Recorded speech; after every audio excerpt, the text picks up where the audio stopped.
Okay, let's start. Today's Dhamma class, recite Namo Tassa 3 times together.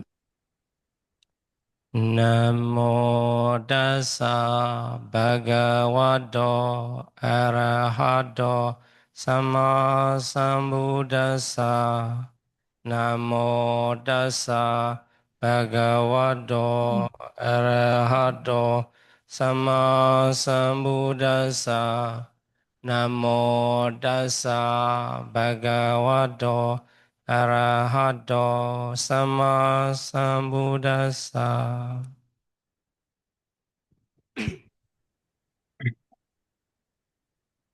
Okay, we have finished Nalanda Vagga, second Vagga, and today we are going to continue the third Vagga, that is called the Sila Titi Vagga, the virtue and duration. Ya, jadi kemarin kita sudah menyelesaikan waga kedua ya, waga Nalanda Waga. Hari ini kita masuk ke waga ketiga yaitu Sila Titi Waga. Artinya adalah kelompok tentang sila dan jangka waktu. Okay, so Sila Titi, number one Sutta is Sila Sutta. And the Sila Sutta, the story is about the conversation between Venerable Ananda and Venerable Buddha. Hmm. Jadi sutta pertama dari waga yang ini adalah Sila Sutta ya. Sutta tentang sila ataupun moralitas. Latar belakang cerita ini adalah terdapat suatu percakapan ya antara Bante Ananda dengan Bante Bada. The Venerable Buddha asked to Venerable Ananda about the purpose of teaching about wholesome virtue by the Buddha. What is the reason the Buddha teach wholesome virtues? So then Venerable Ananda explained the purpose of development for four foundation of mindfulness. So the development of Satipatthana, the wholesome virtues were spoken by the Buddha. Ya, jadi di percakapan ini Bante Bada ya bertanya kepada Bante Ananda. Bante Ananda, sehubungan dengan sila yang bermanfaat yang dibabarkan oleh Sang Buddha, untuk tujuan apakah hal tersebut dibabarkan oleh Sang Buddha? Jadi Bante Bada ini bertanya, sebenarnya Buddha mengajarkan sila ini tujuannya untuk apa? Jadi pada saat itu Bante Ananda pun menjawab kepada Bante Bada ini bahwa tujuan dari Sang Bhagawa, Sang Buddha mengajarkan sila yang bermanfaat ini adalah tujuannya adalah untuk pengembangan empat landasan perhatian, empat satipatthana. So in other teaching, other sutta, we can find different kinds, so many benefit of the sila, practicing moral virtue. Just like the good reputation and being born in the good destination. But here in this sutta, they emphasize directed into the ultimate purpose of teaching about sila or the benefit of sila as the satipatthana. So when the satipatthana is accomplished, it will bring a mega and phala. So this can be considered as the ultimate a purpose of teaching about the wholesome virtue. Ya, jadi saya sudah menjelaskan kalau kita melihat suta-suta yang lainnya ya, kita juga bisa melihat bahwa sebenarnya di banyak suta lain Buddha banyak menjelaskan manfaat lain dari mengembangkan sila ya. Contohnya Buddha mengatakan bahwa dengan mengembangkan sila kita bisa mendapatkan reputasi yang baik, jadi terkenal ataupun kita bisa terlahir di alam yang baik ya.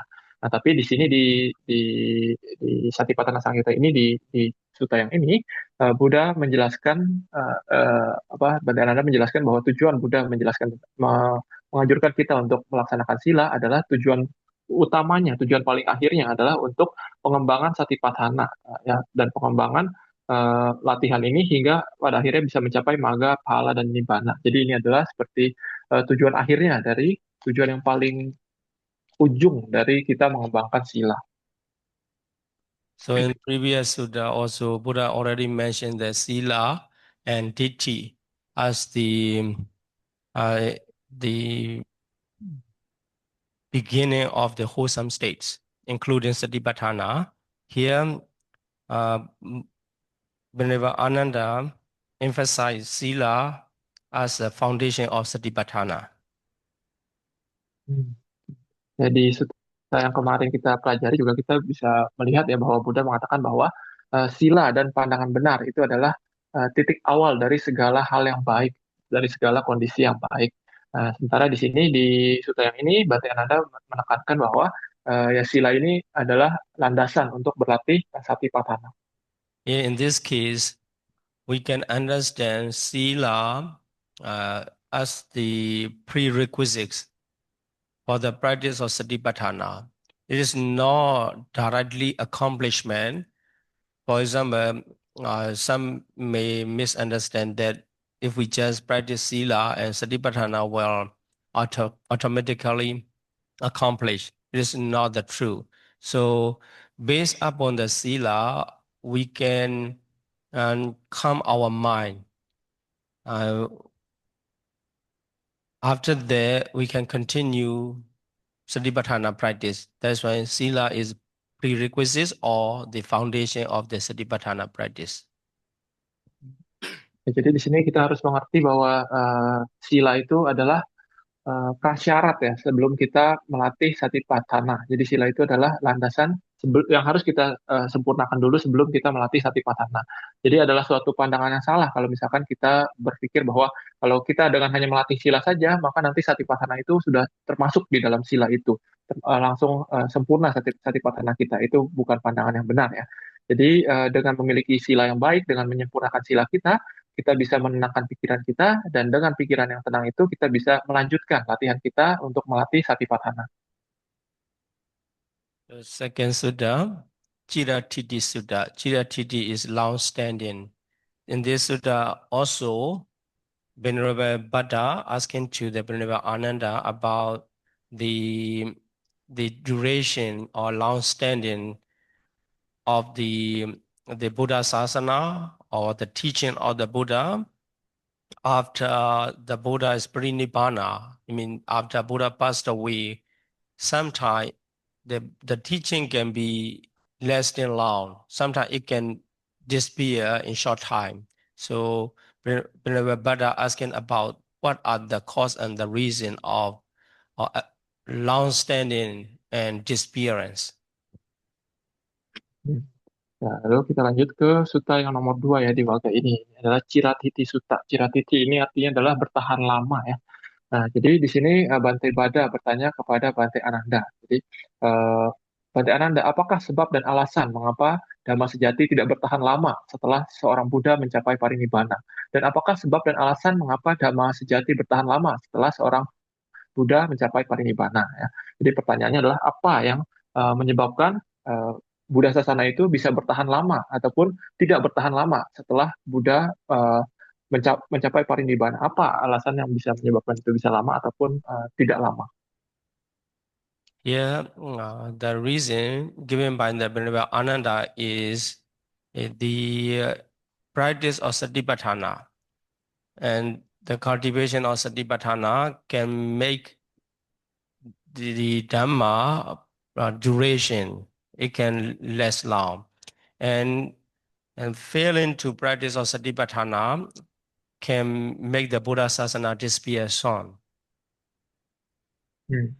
Nah, jadi di sutta tersebut Bante Ananda menjawab ya kepada Bante Bada tersebut bahwa alasan ajaran Buddha itu bisa bertahan lama setelah Sang Buddha parinibbana adalah alasannya adalah jika satipatthana itu dikembangkan.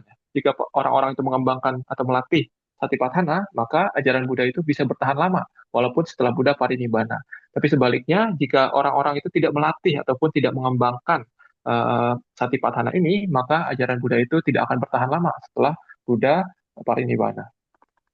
So we can understand Dhamma or Buddhism does not endure when four foundation of mindfulness are not developed and cultivated by the Buddhist follower. And Dhamma will endure when the Satipatthana are developed and cultivated by the followers. It all depends on the Buddhist followers. Nah, jadi di sini kita bisa menarik kesimpulan ya. Jadi maksudnya dari suta ini kita bisa mengetahui bahwa panjang atau pendeknya lama Buddha Sasana itu bertahan di dunia ini setelah Buddha Parinibbana itu tergantung oleh para pengikut Buddha ya, para umatnya ya. Jadi jika umatnya itu mengembangkan dan melatih Satipatthana ini, maka agama Buddha itu, ajaran Buddha Sasana itu akan bertahan lama. Tapi sebaliknya kalau para umat tidak melatih dan mengembangkan empat Satipatthana ini, maka ajaran Buddha itu tidak akan bertahan lama. Jadi tergantung kepada para murid-murid Buddhanya, apakah mereka mempraktekkan Satipatthana atau tidak. So in Myanmar, at the end of ceremony, we usually make wish for the endurance of the Buddhism or survival of the Buddhism for a long time, for the benefit of the people, or reciting the Buddha Sasana, Jiran Ditthatu. But just making wish is not enough. And also, according to this Sutta, not making the institution or writing tests or performing ritual, all of them are not enough to preserve the Buddhist teaching in the world. The only way we can preserve the Buddhist teaching to last long is practicing Satipatthana. Ya, jadi saya mengatakan ya di Myanmar itu ada kebiasaan biasanya setelah satu acara itu, di akhir acara itu semua umat membuat suatu aspirasi ya, semoga ajaran Buddha bertahan lama ya, Buddha Sasana Cirang Titatuk ya. Tapi di sini kalau menurut Sutta ini ya kita bisa melihat ya bahwa sebenarnya hanya dengan beraspirasi seperti itu saja sebenarnya tidak cukup untuk membuat agama Buddha bertahan lama.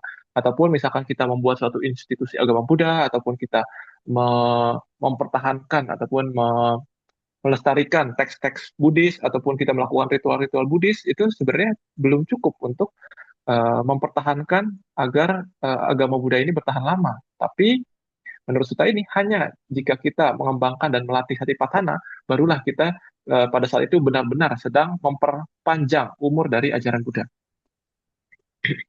Okay, so number 3 Sutta also come in the same story.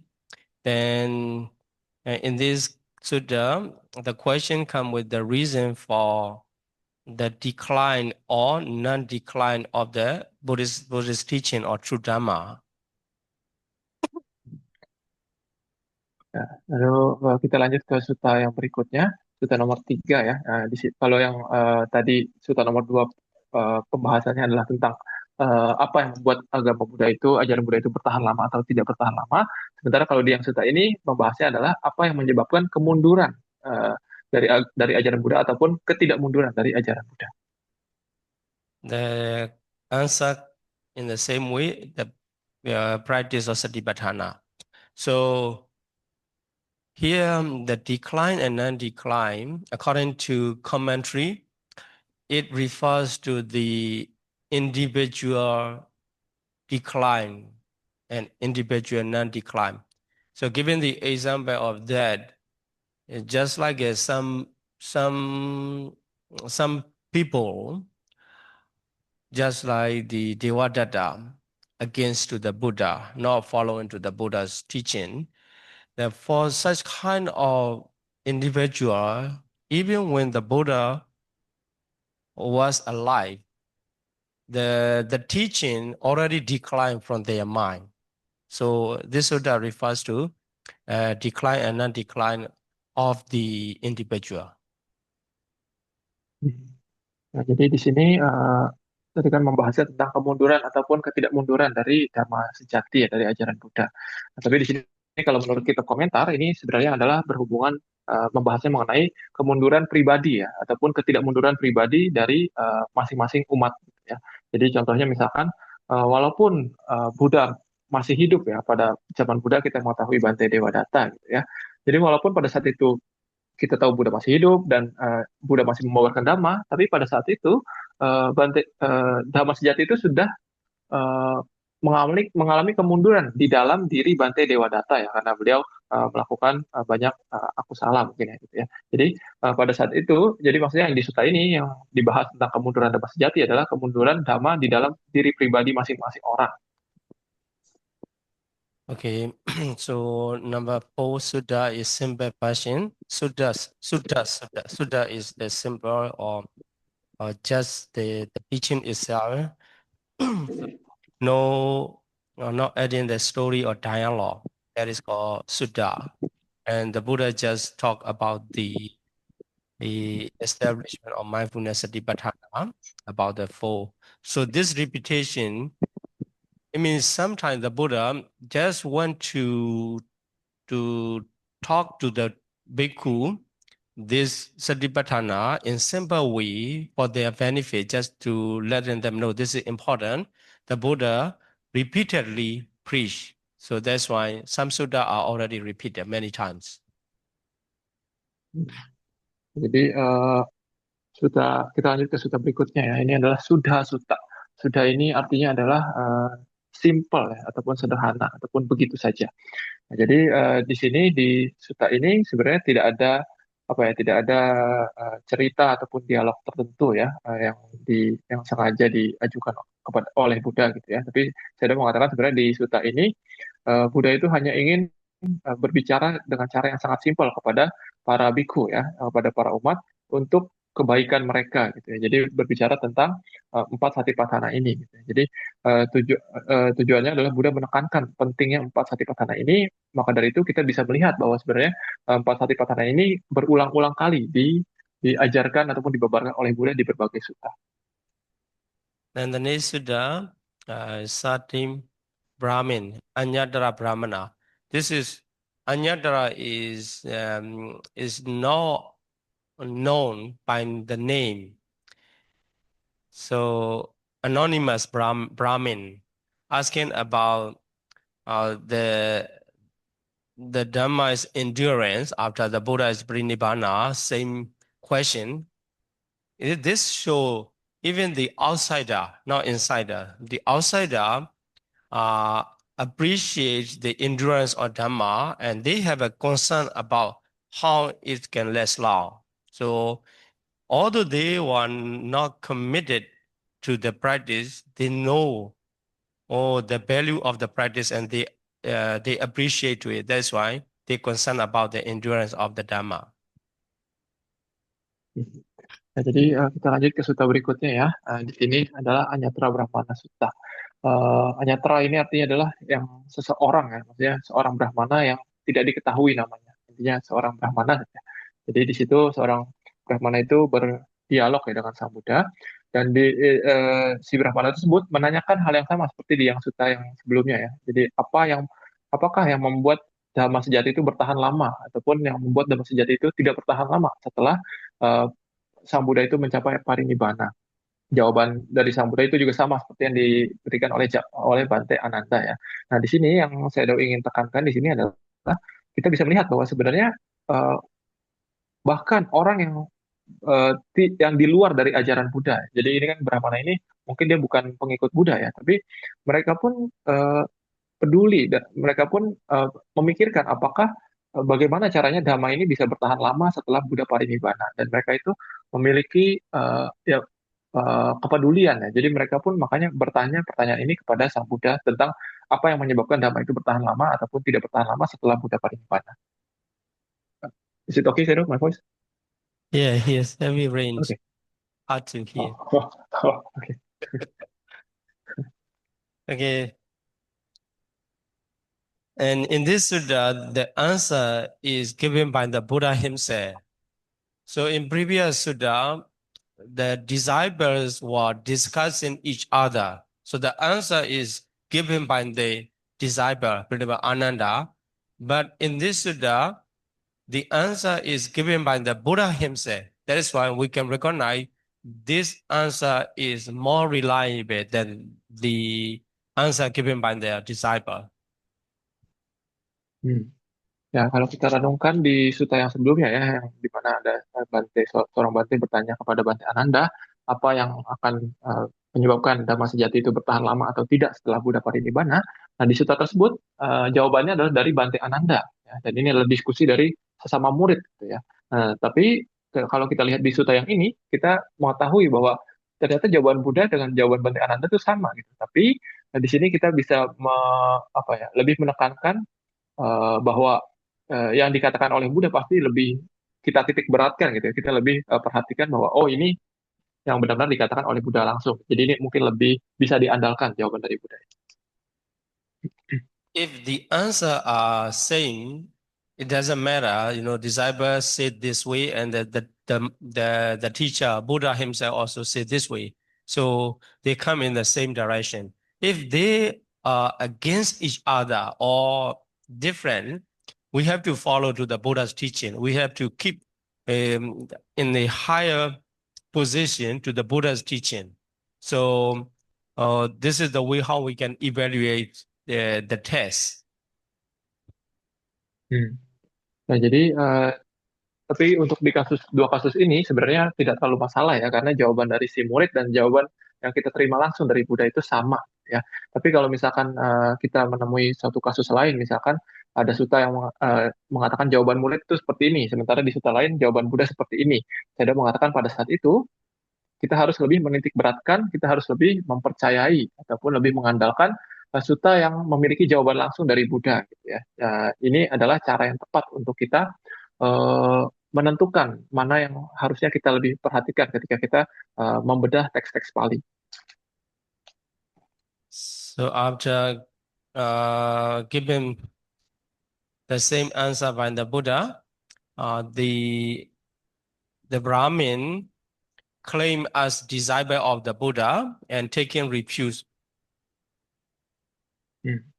Jadi di sutta tersebut, setelah si Brahmana tersebut berbincang-bincang dengan Buddha dan menanyakan pertanyaan yang tadi kepada Buddha, setelah Buddha memberikan jawabannya, si Brahmana ini akhirnya mengambil perlindungan kepada Buddha ya, dan menyatakan dirinya sebagai upasaka selama hidupnya.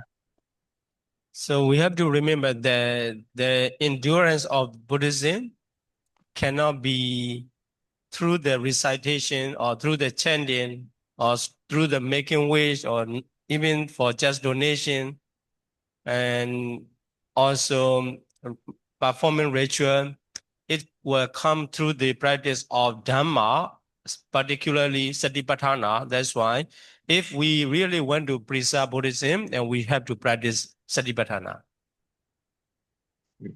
Jadi di sini saya mengingatkan lagi ya bahwa kelangsungan dari ajaran Buddha itu kita nggak bisa hanya mengandalkan chanting banyak-banyakan, ataupun kita beraspirasi banyak-banyakan, ataupun berdana banyak-banyakan, ataupun melakukan ritual besar-besaran gitu ya. Tapi kita harus ingat bahwa yang akan menentukan apakah dhamma ini akan bertahan lama atau tidak adalah apakah para umatnya itu melaksanakan ataupun mempraktekkan dhamma, khususnya mempraktekkan satipatthana atau tidak. Okay, so next sutta is Badesa Sutta. Badesa is the partly, not the whole. So this sutta comes through the discussion of the three great disciples, Sariputta, Buddha, Mahamokkallana. They are two chief disciples, and the Anuruddha. Hmm. Ya, kita lanjut ke sutta berikutnya ya. Ini sutta Padesa Sutta namanya. Artinya adalah sutta tentang sebagian. Padesa itu artinya sebagian. Di sini latar belakang ceritanya adalah diskusi antara tiga murid besar dari Buddha ya, yaitu diskusi antara Bante Sariputta, Bante Mahamoggallana, dan Bante Anuruddha. So Bhrinava Sariputta questioned to Bhrinava Anuruddha about the way how one can be recognized as a trainee. Trainee is called Sika. Ya, jadi di sutta ini Bante Bante Sariputta dan Bante Mahamoggallana mendekati Bante Anuruddha ya, lalu bertanya kepada Bante Anuruddha, Bante Sariputta ya bertanya kepada Bante Anuruddha, sahabat Anuruddha, bagaimanakah seseorang itu disebut orang yang berlatih, ataupun bahasa palingnya adalah Sika ya. So the answer is To recognize a Sikha trainee, one has partly developed the Satipatthana. So partly develop and cultivated, and also we can say that partly successful, partly success in the practice of Satipatthana. If just practicing, not getting success is not recognized as a trainee. Under that, we can say the Buddhojana. So if somebody partly cultivator, then become a Sikha trainee. Jadi di sini Bante Anuruddha menjawab ya kepada Bante Sariputta. Eh, jadi yang disebut sebagai orang yang berlatih, seorang masih berlatih ataupun sekha ini artinya adalah orang yang sudah memiliki sebagian kesuksesan dalam mengembangkan satipatthana. Jadi dia sudah mengembangkan satipatthana tapi belum sepenuhnya, baru mencapai sebagian gitu ya, baru sukses sebagian. Nah, itu disebut sekha. Tapi sementara kalau misalkan orang di dalam satipatthana ini belum bisa disebut sebagai sekha. Ini mungkin lebih tepat disebutnya masih sebagai putujana. So two sutta come together, 6 and 7. So the next sutta 7, Samatha Sutta, is talking about the Asika, one who already beyond training, Asika. So when the practice is just halfway, it is called training. And when it is completely developed or accomplished, that is called Asika, reaching beyond training. Nah, lalu di suta berikutnya ya, ini sebenarnya sutanya hampir nyambung ya. Kalau yang tadi adalah sutanya tentang sebagian, suta yang ini adalah tentang sepenuhnya. Nah, di sini situasi latar belakang ceritanya sama ya, tapi di situ Bante Sariputta bertanya kepada Bante Anuruddha, Bante Anuruddha, bagaimanakah seorang itu disebut sebagai orang yang sudah melampaui latihan, yang sudah menyelesaikan latihan? Dalam bahasa Pali adalah asekha ya. Di sini Bante Anuruddha menjawab kepada Bante Sariputta bahwa seseorang yang sudah sepenuhnya mengembangkan dan sudah sepenuhnya berhasil dalam melatih satipatthana itu disebut sebagai orang yang sudah melampaui latihan, orang yang sudah menyelesaikan latihan. Sementara kalau yang di suta sebelumnya, orang yang disebut sekha ataupun yang masih berlatih adalah orang yang mungkin masih setengah jalan dalam uh, pengembangan satipatthana ini. So you can understand through this table, and without the without the practice or without any achievement in practice, basically we can recognize as the ordinary person or Puthujjana. And after practicing, when they partly accomplish, it become a trainee, a Sikha. So Sikha cover the 7 individual, but specifically we call the Prussian people mostly. So 3 Prussian people, Prussian individual and the 4th. So 7 individual. Finally, the practice is completely accomplished. At that time, it become Arahata Palatana, the fruition of Arahat, and we say the Arahat or Aseka, someone who reached beyond the training. Jadi kalau misalkan kita lihat di layar ya, itu saya ada diagramnya, ada tabelnya ya. Jadi untuk orang yang belum memiliki kesuksesan sama sekali di dalam praktek dhamma ataupun praktek satipatthana, kita sebutnya itu sebagai putujana ya, ataupun orang biasa ya. Belum mencapai apapun dalam dhamma gitu ya. Tapi ketika seorang itu sudah mendapatkan kesuksesan sebagian dalam berlatih dhamma ataupun berlatih satipatthana, itu bisa disebut mereka itu sebagai adalah sekha ya, ataupun orang yang masih berlatih. Itu adalah golongan 1 sampai 7 ya, yaitu Sotapati Maga, Sotapati Pala, Sakadagami Maga dan Pala, Anagami Maga dan Pala, dan Arahata Maga. Ya, ini kalau kita menggunakan 8 apa, makhluk mulia yang dibagi menjadi 8. Tapi kalau misalkan kita makhluk mulia kita hanya bagi menjadi 4, maka yang disebut sebagai sekha ini adalah 3 jenis makhluk mulia, makhluk suci, yaitu adalah Sotapana, Sakadagami, dan Anagami. Sementara orang yang sudah mencapai, sudah melampaui latihan, ataupun yang disebut asekha, itu adalah orang yang telah mencapai tingkat kesucian arhata pala, ya. Itu disebut sebagai asekha, orang yang sudah melampaui dan menyelesaikan latihan.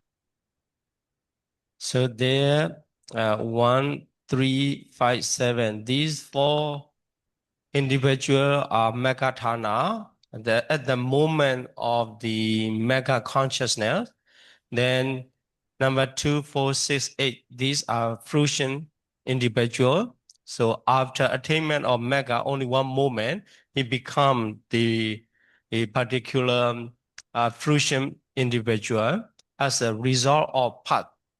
So become Prussian individual, as long as he could not attain another next level of or path, next level of mega, he remain in that stage.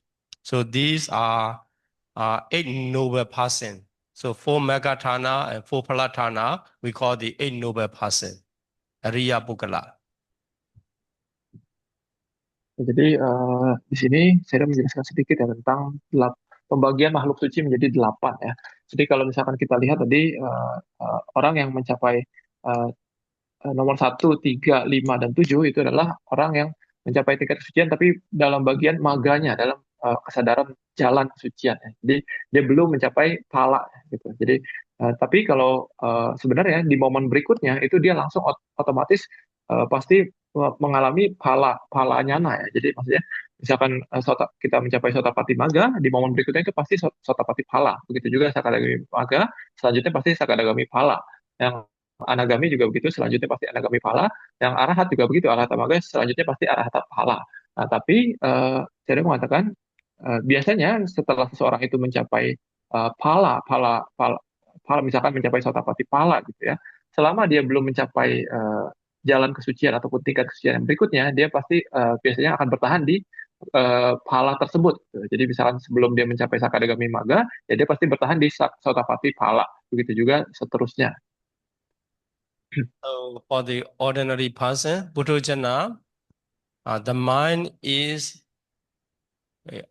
occupied by the mental defilements, kilesa, as no kilesa is eradicated.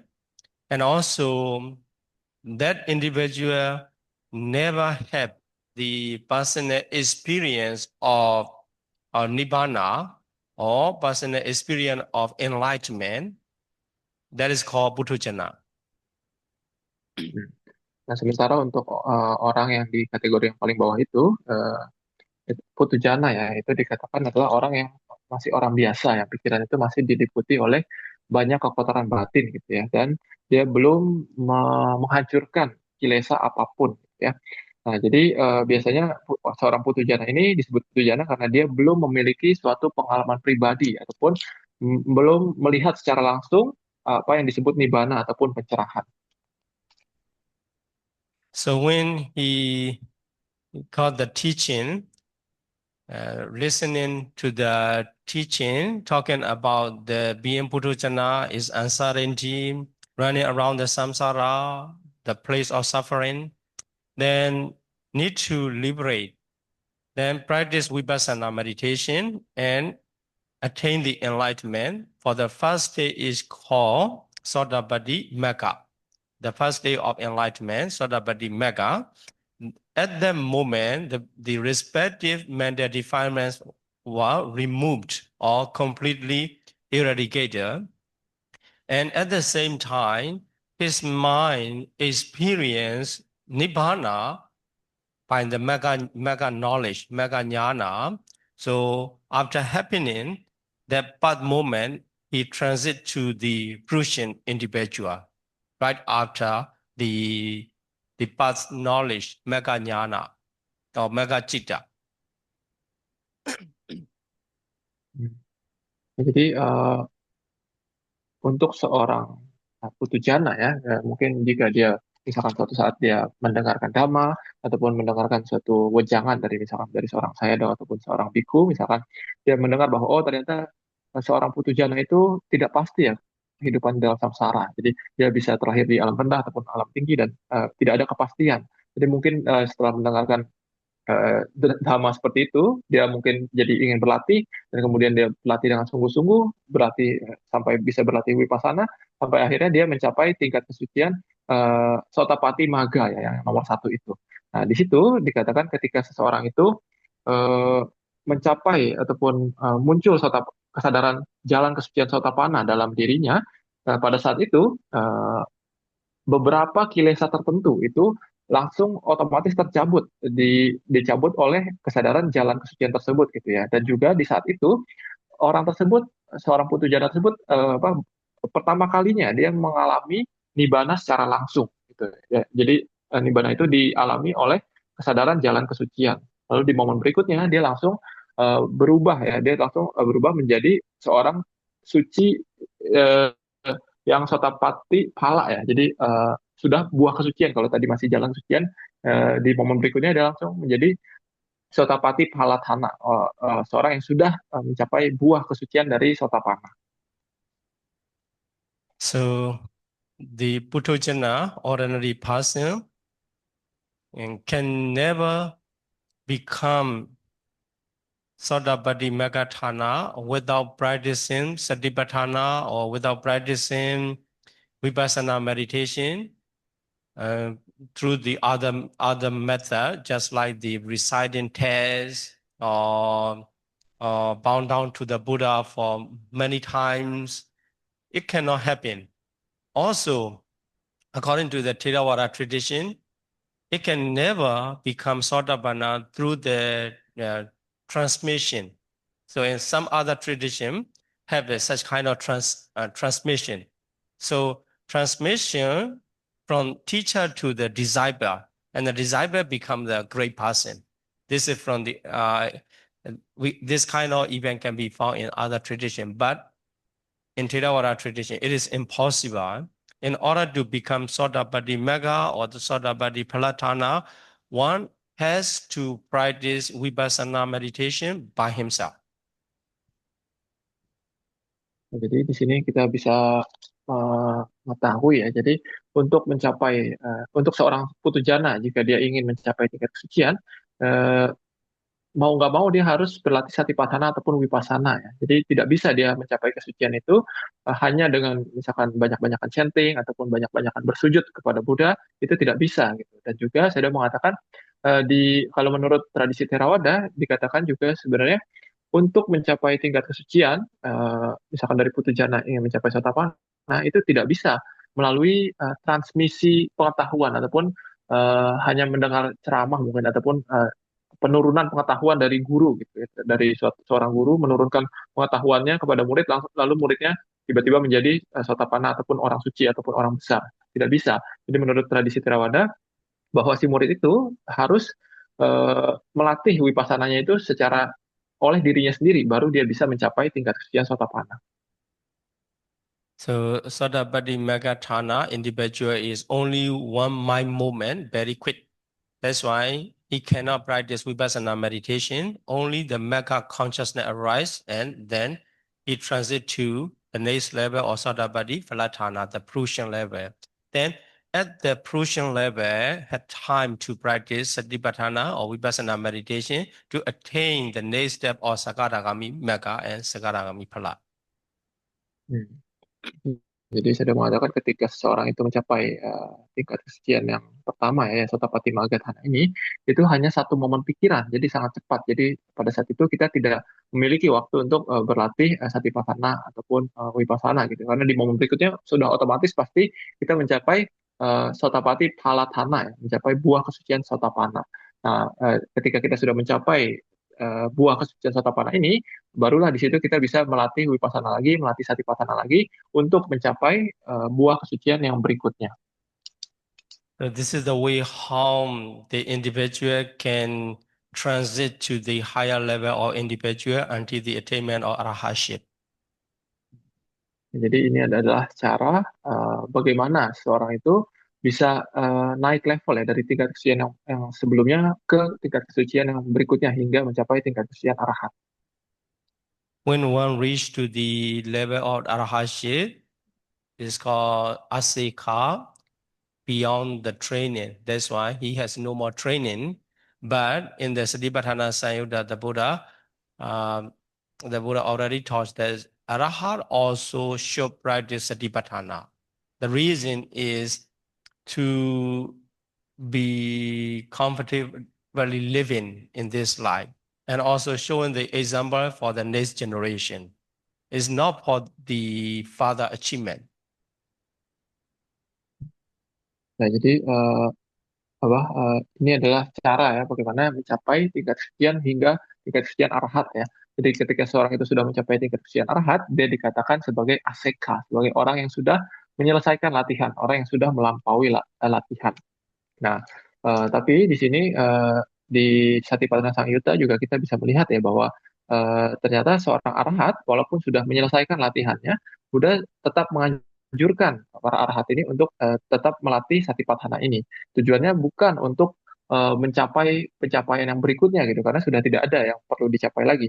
Tapi tujuannya adalah agar bisa hidup nyaman di kehidupan ini dan juga untuk memberikan contoh yang baik kepada para murid-muridnya. Okay, any questions so far for today's teaching? Ada yang mau bertanya sejauh ini?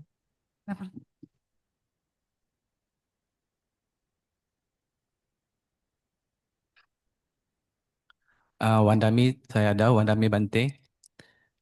Jadi saya sudah mengikuti kurang lebih 4 hari. Saya masih agak kebingungan ini.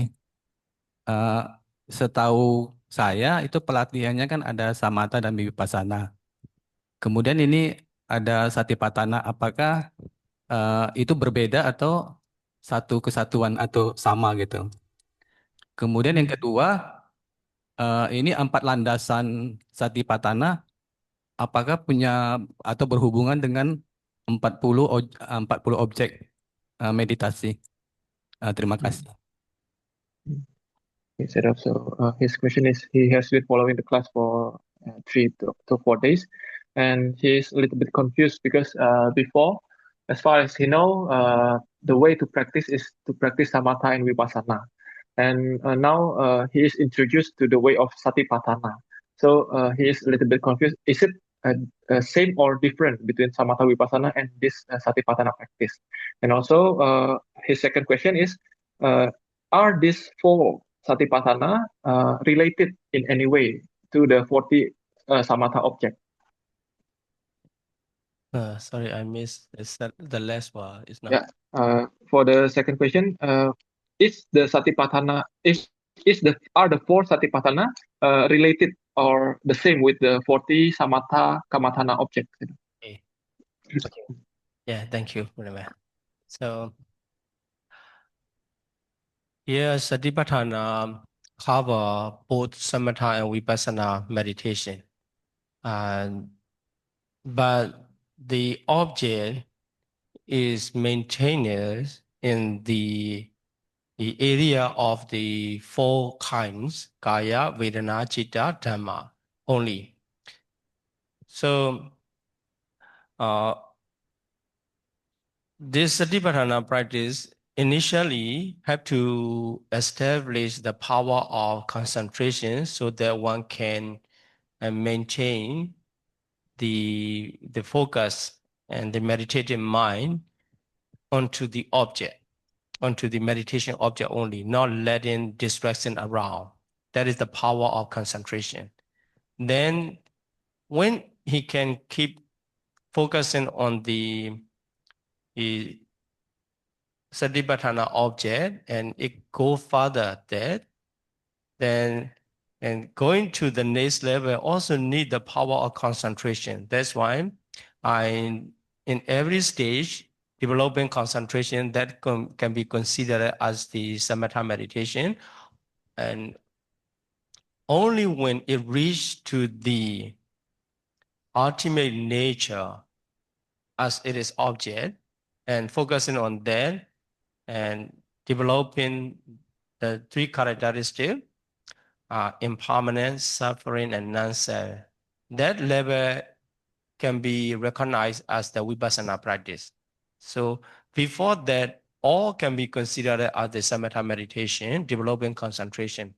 And in this age, many meditation techniques just claim as a vipassana meditation only, but it is impossible to practice vipassana only because throughout the meditation, the samatha, calmness, and the concentration should be established.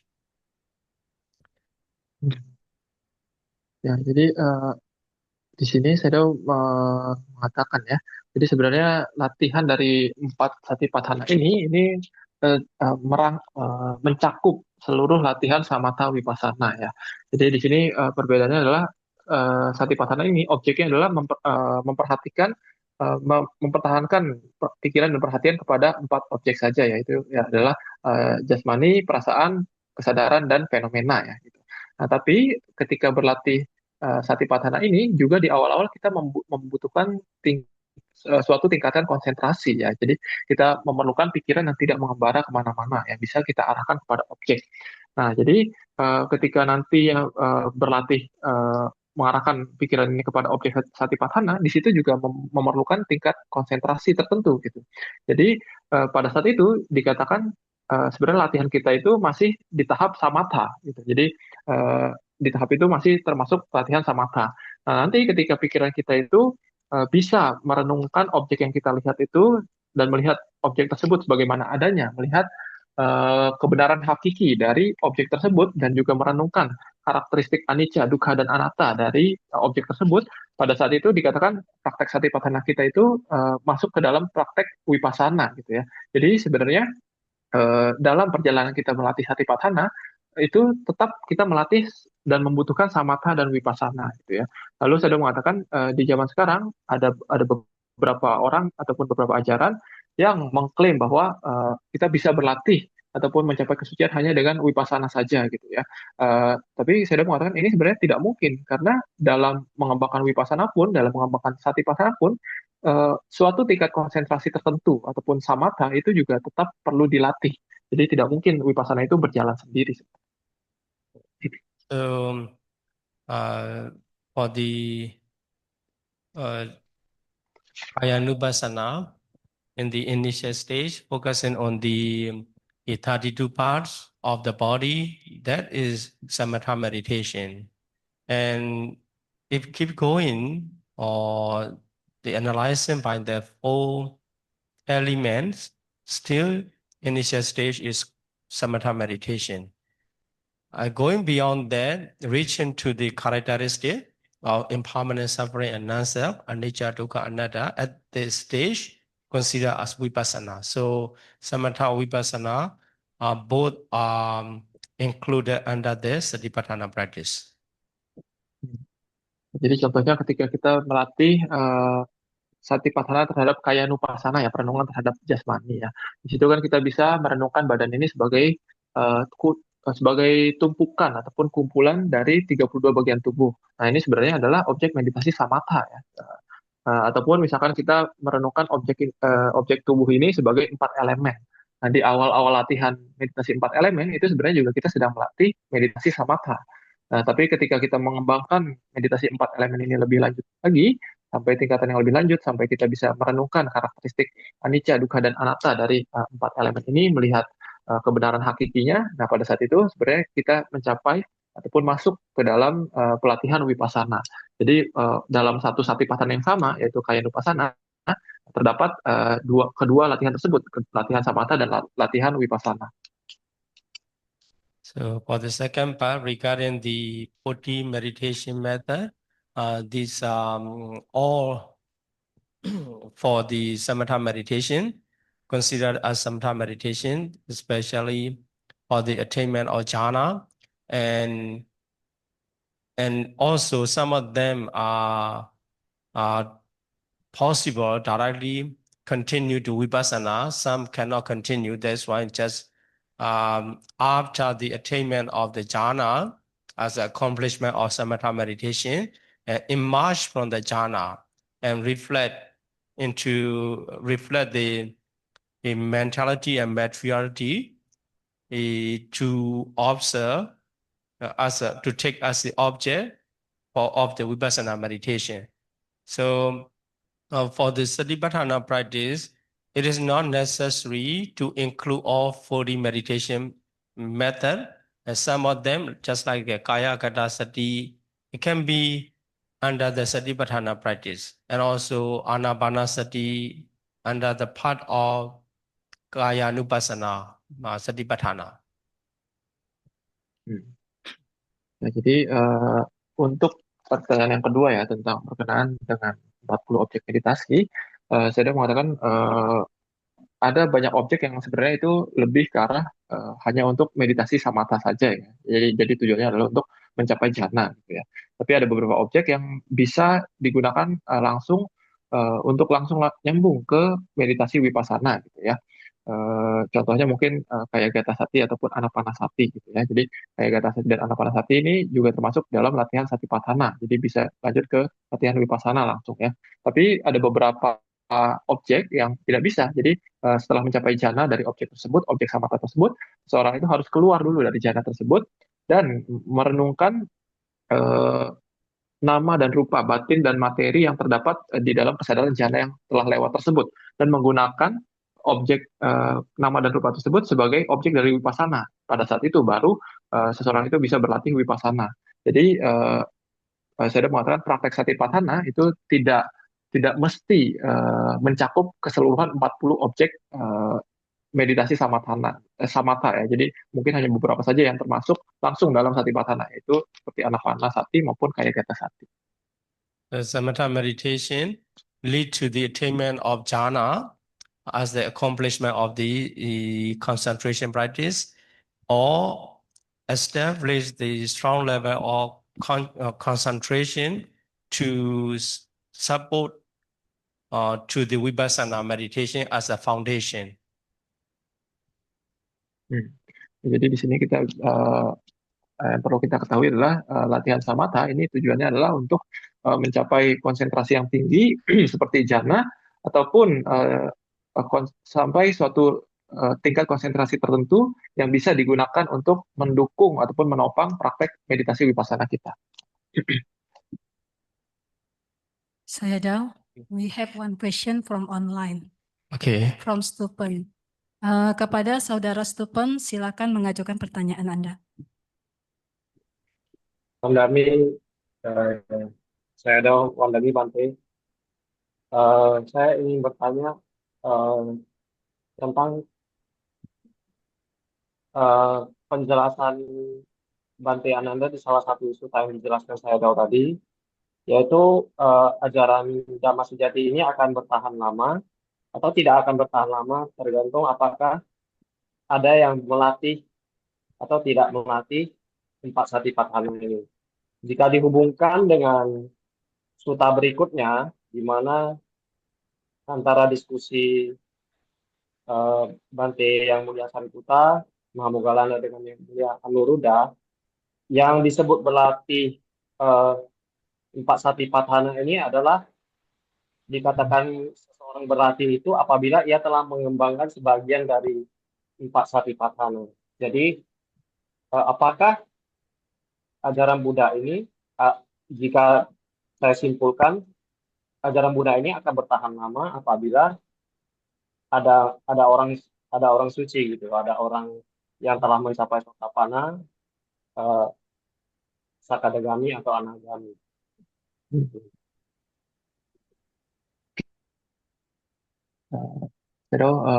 His question is about the question from Bhante Ananda. The question given to Bhante Ananda regarding the long last of the Buddha Sasana after the Buddha Parinibbana.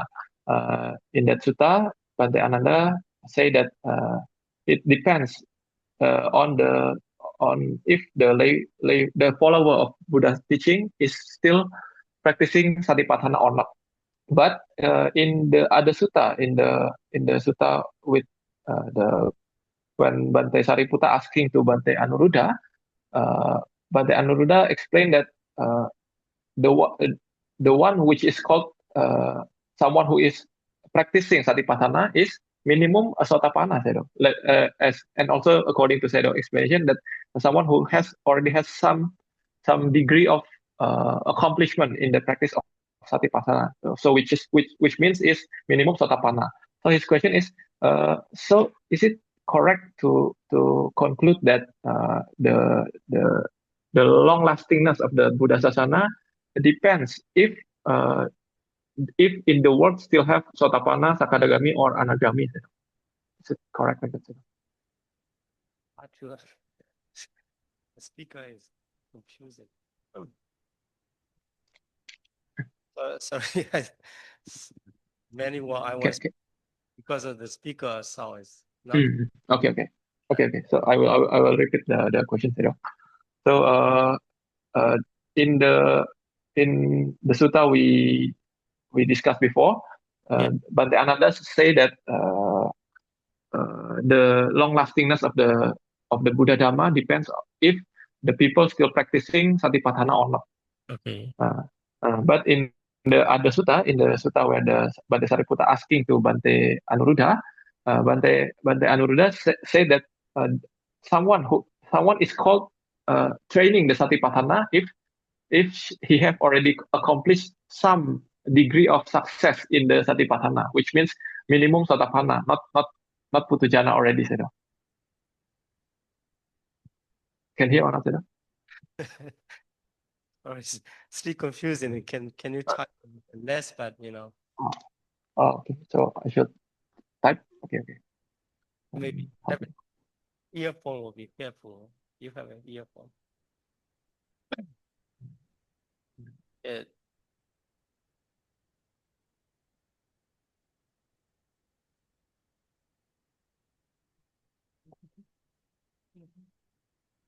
I have it, but I know the airport. I don't know where is it. Okay. What to do?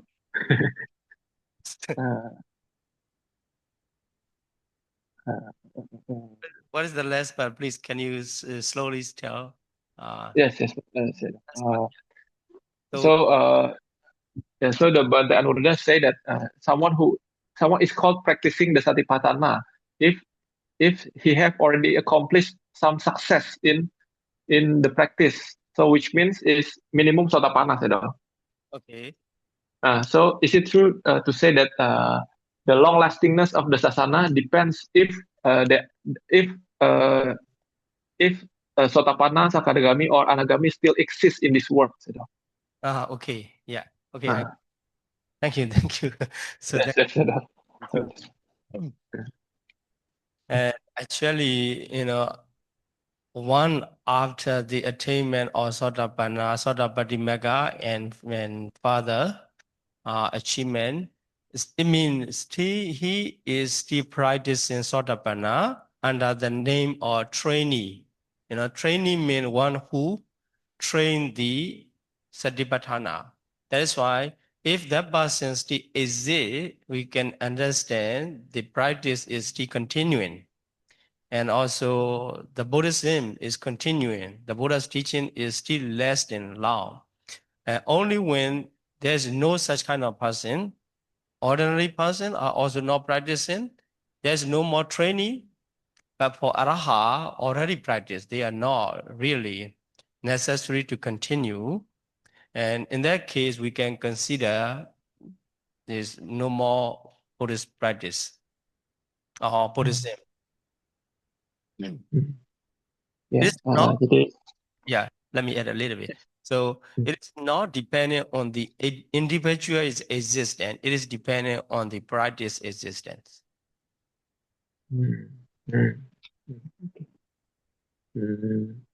But if the individual of the trainee doesn't exist anymore, we can say that the practice doesn't exist anymore. Yeah, but the emphasis is, practice. So practice is the teaching. When we say about the Buddhism refers to the practice. Buddhism does not refer to the individual. Okay. I mean, even, for example, some Brahma already attained the Anagami Magga and born in the Suddhavasa Brahma realm, and they are living very long, but they are not coming back to contribute the teaching. At that time, in the sensual realms, there's no more practice of Buddhism. That time we call the disappearance of Buddhism. So just like the Katikara Brahma or Sahambati Brahma, they have already attained the enlightenment in the previous Buddha's time. But this considered as the disappearance of the Kassapa Buddha's teaching. Okay. Hmm. Yes. Ya, jadi tadi intinya jawaban Shadow itu adalah ya sebenarnya benar bisa dibilang bahwa eh, praktek satipatthana ini bergantung apakah masih ada yang melatihnya atau enggak ya. Dan tadi kesimpulan yang ditarik oleh saudara Stephen ya mungkin benar juga bahwa eh, yang disebut orang yang masih berlatih itu kan orang yang minimal sotapanna gitu ya. Sotapanna, sakadagami ataupun anagami. Kalau arhat itu dia sudah melampaui latihan gitu ya. Jadi ketika seseorang itu mencapai sotapanna, dia dikatakan adalah orang yang sedang berlatih, orang yang masih berlatih satipatthana ya, belum sempurna satipatthana gitu. Tapi dikatakan pada saat itu ya di dunia ini masih ada orang yang melatih satipatthana. Nah, tapi ketika untuk seorang misalkan di dunia ini tidak ada sekha, tidak ada sotapanna, sakadagami ataupun anagami ataupun arahat, eh, dan juga umat awam itu tidak melatih empat satipatthana ini, maka pada saat itu dikatakan bahwa ajaran Buddha itu sudah tidak ada lagi, sudah punah gitu, sudah menurun gitu ya. Nah, tapi di sini walaupun kesimpulan yang ditarik itu kurang lebih seperti itu bisa dibilang benar, tapi saya mengatakan sebenarnya yang dikatakan oleh Buddha ataupun yang dimaksud dalam sutta ini lebih menekankan kepada aspek pelatihannya, bukan aspek orangnya, bukan aspek orang yang sudah mencapainya gitu ya, tapi lebih ke arah aspek latihannya, apakah latihannya ini masih dijalankan atau enggak oleh para umat Buddhanya gitu ya. Jadi contohnya misalkan kita mengetahui ya ada seorang Brahma yang sudah mencapai tingkat kesucian anagami di alam sudawasa dan dia juga hidupnya jangka waktunya itu sangat lama sekali gitu ya. Nah, tapi kalau misalkan eh, eh, misalkan di dunia ini tidak ada orang yang melatih satipatthana, jadi walaupun di alam Brahma itu ada anagami seperti ini, misalkan Brahma Gatikara dan sebagainya, eh, tetap tidak bisa dikatakan bahwa eh, ajaran Buddha itu masih bertahan, eh, khususnya di alam kama loka ya, di alam nafsu gitu ya. Jadi kalau misalkan di alam manusia itu sudah tidak ada lagi yang melatih satipatthana ini, itu dikatakan bahwa ajaran Buddha itu di alam manusia itu sudah punah, sudah hilang gitu ya. Tapi balik lagi lebih ditekankan terhadap aspek latihannya, bukan orang yang sudah mencapainya atau belum. Mungkin kurang lebih ini yang saya tangkap dari jawaban saya. Apakah masih ada pertanyaan lagi? Sadhu, Sayadaw. Sayadaw, can I have another question, Sayadaw?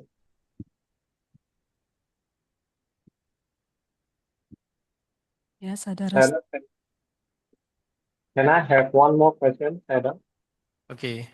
Okay. Yes, please go ahead. Sayadaw, in the first sutta of this morality waga,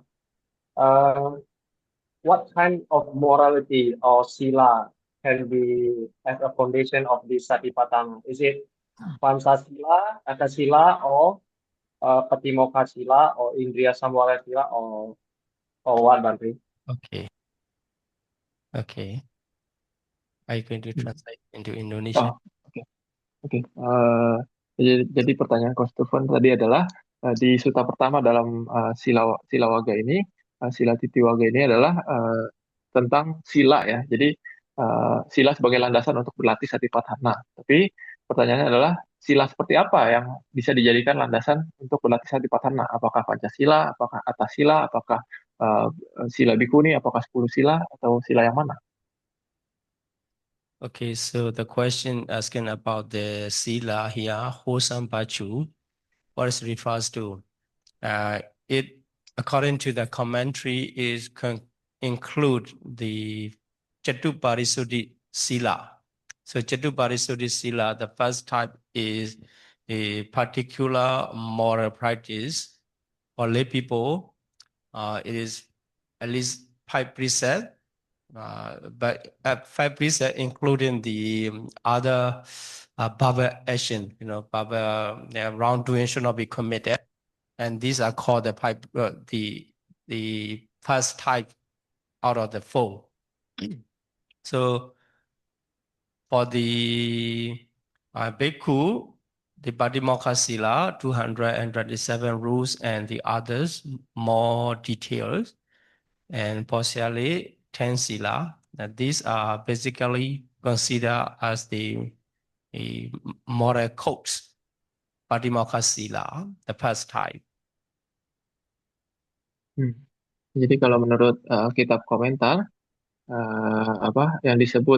yang dimaksud sebagai sila di sutta pertama ini adalah Catu Parisudhi Sila, ya, 4 pemurnian sila.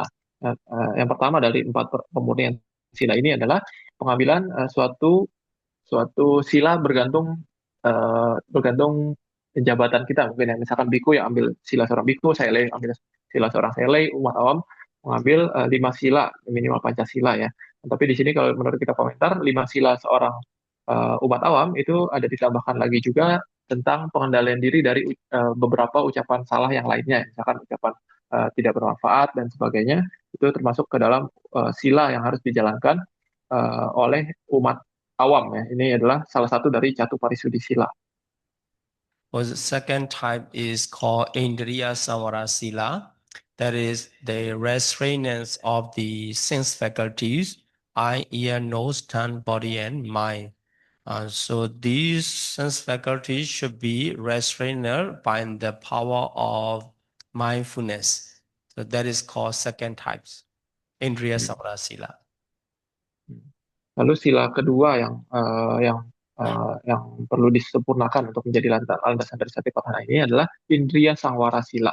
Indriya Sangwara Sila ini adalah peraturan ataupun sila tentang pengendalian 6 indera kita, yaitu mengendalikan mata, telinga, hidung, lidah, dan juga badan serta pikiran. Jadi kita mengendalikan 6 pintu indera kita ini dengan kekuatan perhatian. So the third types of sila is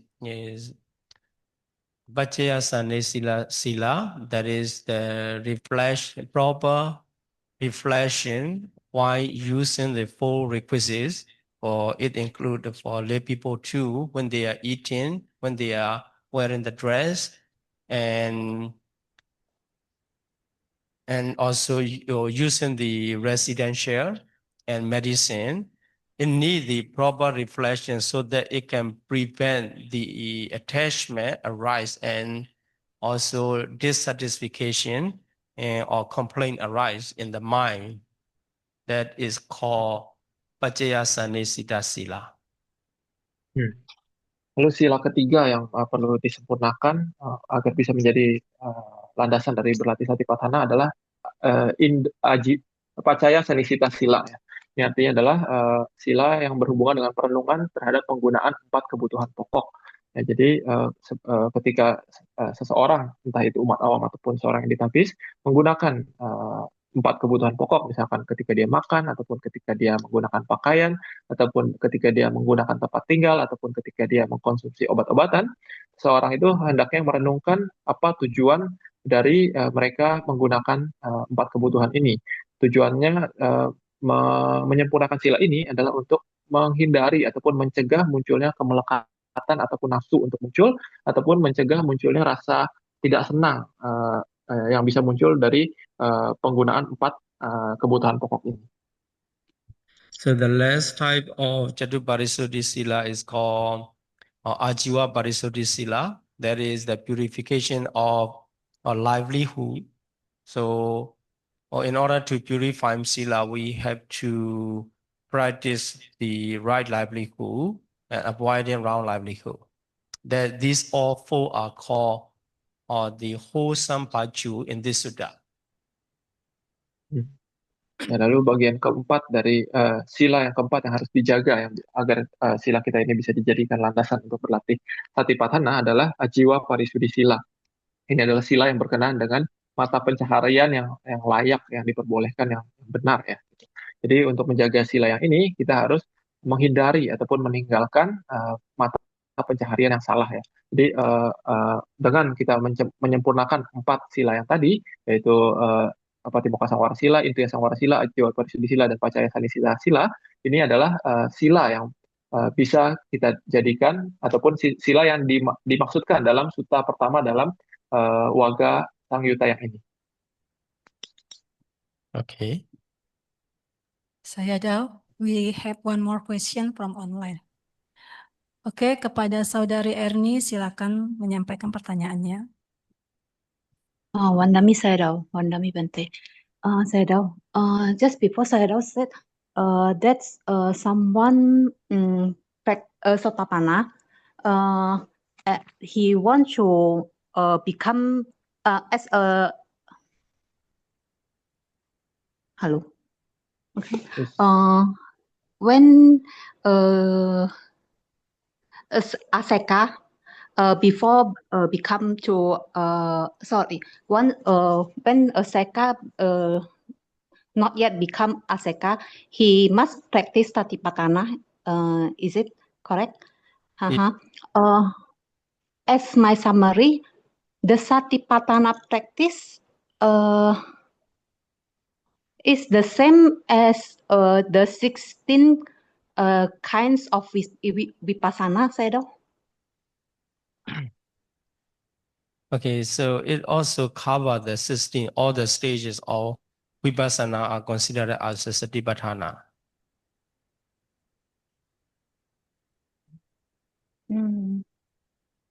Okay.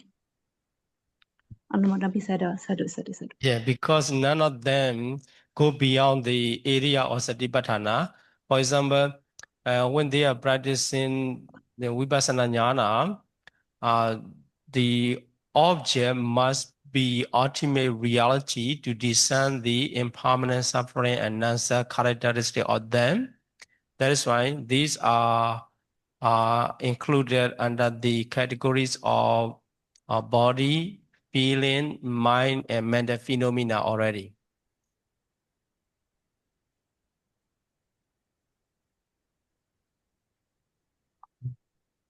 Okay.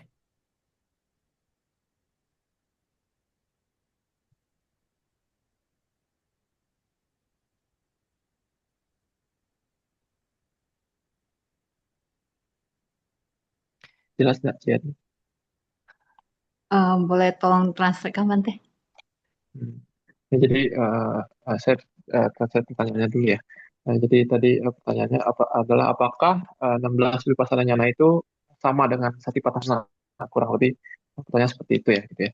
Jadi tadi saya mengatakan bahwa sebenarnya ya praktek Satipatthana itu ya mencakup keseluruhan dari 16 Vipassana Jnana tersebut ya. Karena sebenarnya mereka tidak bisa dibilang berbeda gitu ya. Karena objek dari Vipassana Jnana itu adalah para mata dhamma ya ataupun kebenaran hakiki dari 4 objek yang diperhatikan juga dalam Satipatthana, yaitu adalah jasmani, perasaan, pikiran, dan juga dhamma ataupun fenomena, dan merenungkan mereka sebagai anicca, dukkha, dan anatta. Jadi tidak bisa dipisah, tidak bisa dibilang bahwa Vipassana Jnana itu terpisah dari Satipatthana. Jadi menurut saya 16 Vipassana Jnana ini ya termasuk di dalam praktek Satipatthana.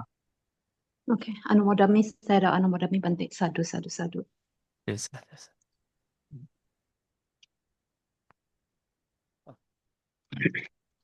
Okay, so let's go ahead to the sutta. We still have 3 more sutta to complete for this workout. Ya, kita lanjut ya, 3 sutta lagi di Wagga ini. So number 8, the word Loka Sutta. In this sutta, the Venerable Sariputta asked to the Venerable Anuruddha how he could attain the greatness of direct knowledge by developing what? This is the question of Venerable Sariputta. Jadi di sutta ini, sutta nomor 8 ini adalah sutta tentang dunia ya, Loka Sutta. Jadi di sini latar belakang ceritanya adalah Bante Sariputta bertanya kepada Bante Anuruddha, dengan mengembangkan apakah dan dengan melatih hal-hal apakah Bante Anuruddha bisa mencapai keagungan dan pengetahuan langsung. So Venerable Anuruddha is famous for his divine quality. So he is foremost among the disciple uh, in the attainment of divine qualities. The Buddha confer him the Iddhadaka. Iddhadaka means the foremost disciple, even going beyond the Venerable Sariputta or Venerable Moggallana's quality in the divine eyes.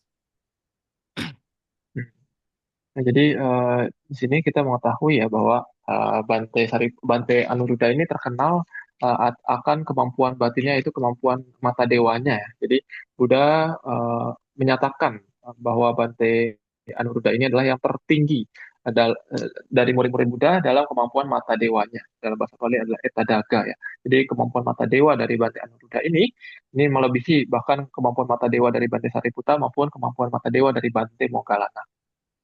So he is famous in the supernatural knowledge.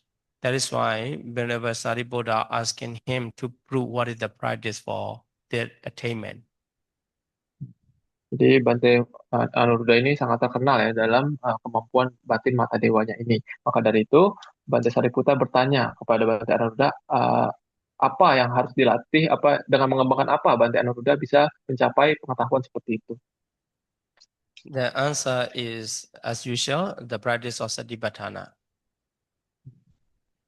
Dan jawabannya dari Bante Anuruddha adalah seperti suta-suta sebelumnya ya, yaitu dengan melatih 4 Satipatthana. But this is the critical question. If you have already studied Abhidhamma, you know that in order to attain the Deva Chakku, it is necessary to practice samatha meditation, something not covered by the Satipatthana like this. So because here the Satipatthana practice mostly emphasize the power of sati and surrounded by the other quality, just like the virya necessary and concentration necessary, but the emphasis is sati, mindfulness to give a rise, the inside knowledge. That is the qualification, emphasized qualification in the Satipatthana. But in order to attain the direct knowledge here, such as the Deva Chakku, the quality of concentration is exceeding than the role of the sati. That's why in this sutta, if we connect to the Abhidhamma, basic Abhidhamma teaching is pretty critical.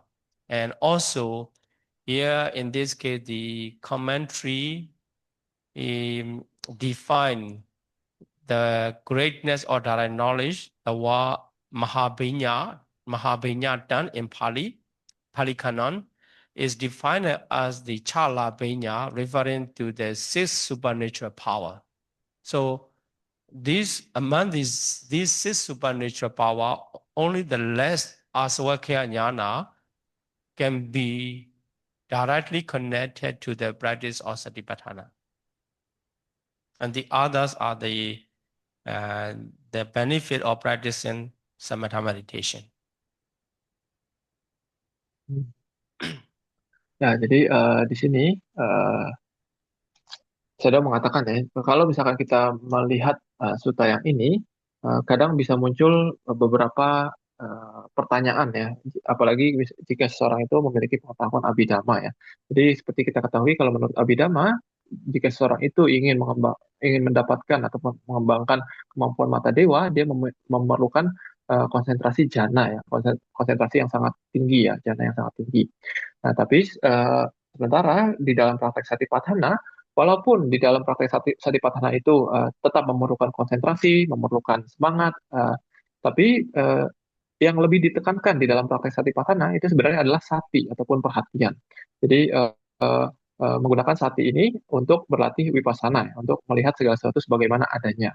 Nah, tapi kalau misalkan kita lihat misalkan pencapaian di bacaku ini kita mengetahui dia memerlukan pencapaian jhana. Sementara di praktek jhana ataupun praktek meditasi samatha itu biasanya lebih ditekankan terhadap konsentrasi gitu. Maksudnya sati itu eh, tidak sepenting konsentrasi gitu ya. Jadi kadang kalau misalkan kita bandingkan pernyataan yang di dalam sutta ini dengan Abhidhamma itu kadang ada beberapa yang mungkin apa ya jadi pertanyaan gitu ya. Tapi kalau menurut kitab komentar, menurut saya Dao, di kitab komentar dikatakan bahwa yang dimaksud oleh Bante Anuruddha pencapaian beliau itu bisa dicapai dengan satipatthana itu kemungkinan hanya mengarah kepada bagian terakhir dari 6 kemampuan eh, batin luar biasa ya ataupun calabinya, yaitu adalah asawa kaya nyana. Jadi kemampuan untuk menghancurkan kotoran batin, menurut kita komentar inilah yang dimaksud eh, pengetahuan langsung yang dicapai oleh Bante Anuruddha yang didapatkan dengan berlatih satipatthana. Sementara kemampuan yang lainnya tidak masuk dalam eh, yang dicapai dengan satipatthana. And the way we can connect is the phenomena in phenomena, that is Dhammanupassana. It has the very large coverage in the object. That's why we can consider all the object of samatha meditation can be included under the Dhammanupassana, phenomena as phenomena. But still the focus seem different. So another way we can connect is by the practice of Satipatthana, his mind is clear and ready to be concentrated in high level in short time. That's why whenever Anuruddha emphasized in the Satipatthana practice is not specifically mentioned for the attainment of the practice for the attainment of direct knowledge. Jadi ataupun kadang penjelasan lainnya yang mungkin kita bisa dapatkan ya. Jadi seperti kita ketahui ketika kita berlatih satipatthana salah satunya dalam proses latihan satipatthana khususnya dalam perenungan terhadap dhamma ya ataupun fenomena itu adalah hal yang cakupannya sangat luas gitu ya. Jadi di dalam Dhamesu Dhammanupasi Viharati ini, Dhammanupassana ini, itu juga bisa termasuk memperhatikan 40 objek meditasi samatha gitu ya. Nah, tapi saya mengatakan biasanya ini masih agak agak berbeda ya karena tidak menekankan dalam konsentrasi gitu ya. Ataupun penjelasan lainnya adalah Bante Anuruddha mengatakan kenapa Bante Anuruddha mengatakan seperti ini adalah awalnya Bante Anuruddha itu berlatih satipatthana, lalu karena pikirannya itu sudah menjadi jernih dan matang dari setelah berlatih proses satipatthana, maka pikirannya itu bisa terkonsentrasi dengan sangat cepat ya dan dengan sangat kuat. Setelah itu baru Bante Anuruddha itu bisa mendapatkan pengetahuan mata dewanya itu ya dengan waktu yang singkat dengan sangat cepat gitu. Maka dari itu di sini Bante Anuruddha tidak membahas tentang jhana, tapi lebih menekankan terhadap satipatthana. Ini adalah penjelasan yang mungkin juga bisa didapatkan. Okay, so number 9 Sutta is Siriwada Sutta. Siriwada is the name of a householder in Rajagaha, and he has a good friendship with the Venerable Ananda. That's why when he was seriously got sick, and he asked his attendant to invite the Venerable Ananda to his house. Ya, lalu kita lanjut ke sutta yang berikutnya, sutta nomor 9 adalah Siriwada Sutta. Sutta ini adalah sutta tentang seorang bernama Siriwada ya. Ini adalah seorang umat. Dia memiliki hubungan yang cukup dekat dengan Bante Ananda dan pada saat itu si umat Siriwada ini sedang sakit. Maka dari itu si Siriwada ini menyuruh pembantunya untuk mengundang Bante Ananda untuk datang ke rumahnya. So after accepting the invitation, keeping silence, so Venerable Ananda just keep silence, not saying the reason he cannot come. That is acceptance. So this is the tradition. When somebody invite to Buddha or disciple, and when they are keeping silent, that can be noticed as acceptance. Nah, di sini kita perlu perhatikan ya, di sini Bante Ananda menyetujui untuk datang ke rumahnya, tapi menyetujuinya dengan berdiam diri. Nah, ini adalah mungkin seperti tradisi ataupun kebiasaan yang dilakukan pada masa itu ya. Jadi ketika seseorang itu berdiam diri, itu kadang bisa artinya adalah dia menyetujui apa yang kita ucapkan. Then Brother Ananda visited to the Siriwada's house and asking his the head this state or not. So how is your feeling and the physical pain, painful feeling are subsiding or not increasing like he's asking, but the real situation of Siriwada is not like this. He is not recovering. It's more and more. The painful feeling are increasing, and they're listening his report of the report of Siriwada. Whenever Ananda advised him to practice Satipatthana. Jadi setelah Bante Ananda sampai ke rumah Siriwada tersebut, Bante Ananda menyapa dan juga bertanya kepada umat Siriwada ini ya. Jadi Bante Ananda mengatakan, aku harap engkau bertahan berumah tangga, aku harap engkau menjadi lebih baik. Aku harap perasaan sakitmu mereda dan bukan meningkat, dan bahwa perasaan itu terlihat mereda dan perasaan itu tidak terlihat meningkat penyakitnya maksudnya. Nah, tapi kemudian ternyata si Siriwada itu menjawab bahwa saya tidak dapat bertahan, yang mulia, saya tidak merasa lebih baik. Perasaan yang sakit ini menjadi meningkat, tidak mereda. Jadi yang terlihat itu peningkatannya, bukan kemundurannya. Nah, pada saat itu Bante Ananda mengatakan, kalau seperti itu, engkau harus berlatih sebagai berikut. So how do you think, if you were suggest that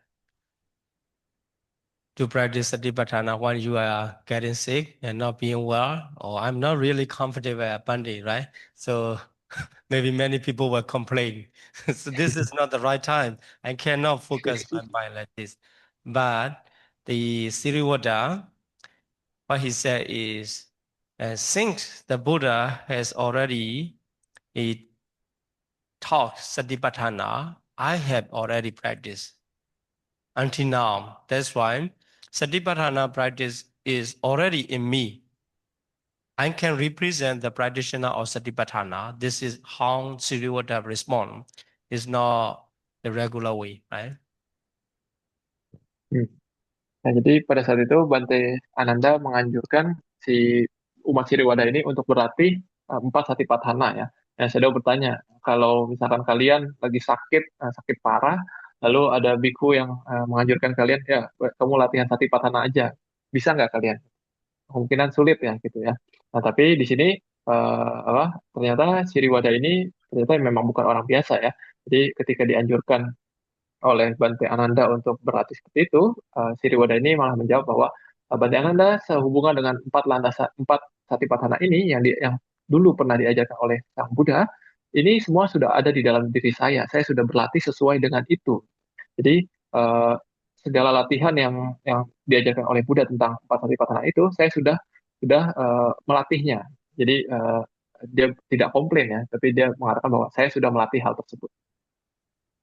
Then the Upasaka Siriwada further report his achievement is there are 5 lower fetters taught by the Buddha, taught by the Blessed One. I do not see any of these unabandoned in myself. It means he reported he has abandoned all 5 lower fetters, Sanyojana.